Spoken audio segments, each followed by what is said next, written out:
Alright, what is going on everyone out there online? My name is Brando Linick and welcome back to another video. Today what I want to do is actually share with you guys a couple tips and some ideas for you when it comes to setting money aside to budget so you know how much money you need if you're going to take like a couple month vacation. Alright, so if you are planning a trip in the next coming months to be able to go somewhere for the next, like, let's say 90 days, because typically on average you're either going to go somewhere for a month, 2 months, or 90 days max. Most people usually, because you got to go back to your job, right, to make money. So I'm going to give you guys just a ballpark estimate from my experiences and also my good friend's experiences, who is a very avid traveler. He's a nomad and he's a minimalist as well. So really the amount of money that he spent on his travels is completely different as to people who are spending nights in hotels every single night, who are eating, luxurious foods all the time, not doing as much excursions. If you're going to be going for that type of lifestyle when you're going and traveling for, let's say, like Europe, okay, which is where he went, then your expenses are going to be a little bit different there as with somebody who is being kind of like a backpacker who is staying in hostels as opposed to 5-star or 4-star hotels.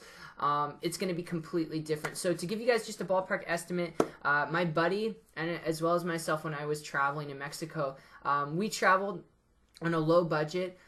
When he went to Europe, he traveled and he spent about 5,000 US American, just under 5,000 US American to travel for 3 months.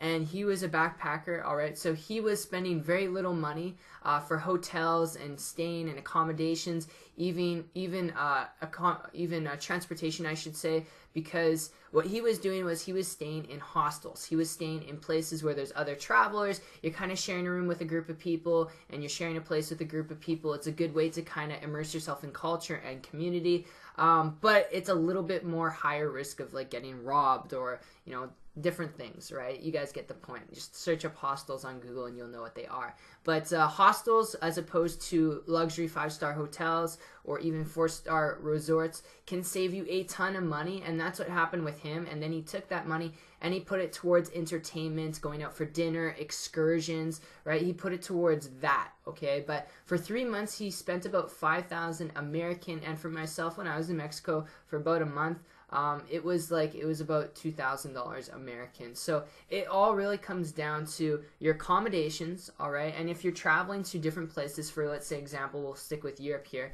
If you're going to like London, Rome, you're going to Prague, right? You're going to different places in Europe, okay? Then you need to look and do some research on your accommodations. Figure that stuff out first. Don't just go there and try and figure it out on the spot. At least do some research so you can get some rates down, and then you can see how much it will cost you by giving them a phone call and asking for rates, okay? And even booking stuff in advance. You'll be able to see and set yourself up a budget for how long and how much it's going to take you when it comes to money and finances for you to actually stay there, all right? And then, transportation won't even be a hassle for you because you'll have money saved if you're staying in a hostel, or if you don't have that much of a budget and money isn't that much of an issue for you, then stay in 5-star, 4-star resorts. There's no problem with that whatsoever. But if you're a backpacker, a minimalist, it's definitely a good way to immerse yourself in culture and community. So in all, if you're doing 3 months of travel, it should cost you less than $5,000.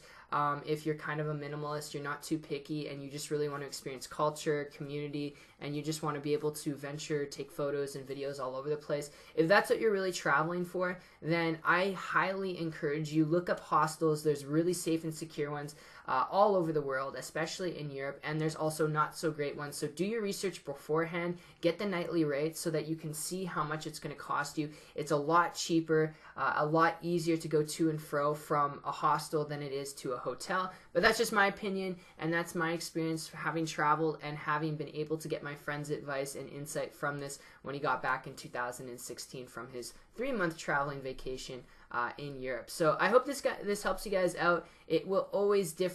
Some people spend $10,000 in 3 months. Some people spend $2,000 in 3 months. It comes down to lifestyle, accommodation, and the way you're wanting to immerse yourself throughout your travel. So figure that out first. Best tip I will give you guys is just go to Travelocity.com. I'm not affiliated with them, and look up the hotels and look at what's in your budget range, and then look up local hostels in the areas that you're looking to travel in.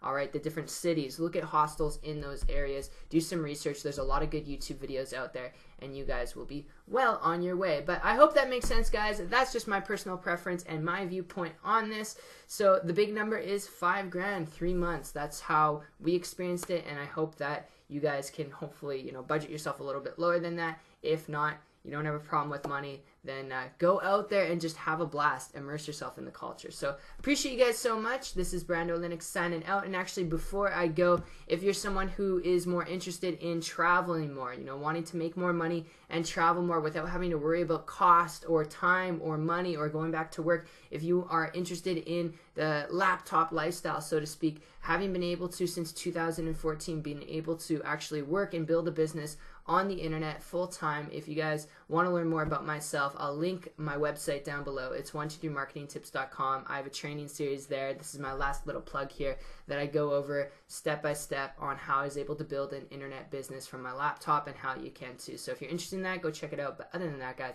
I am out. Peace.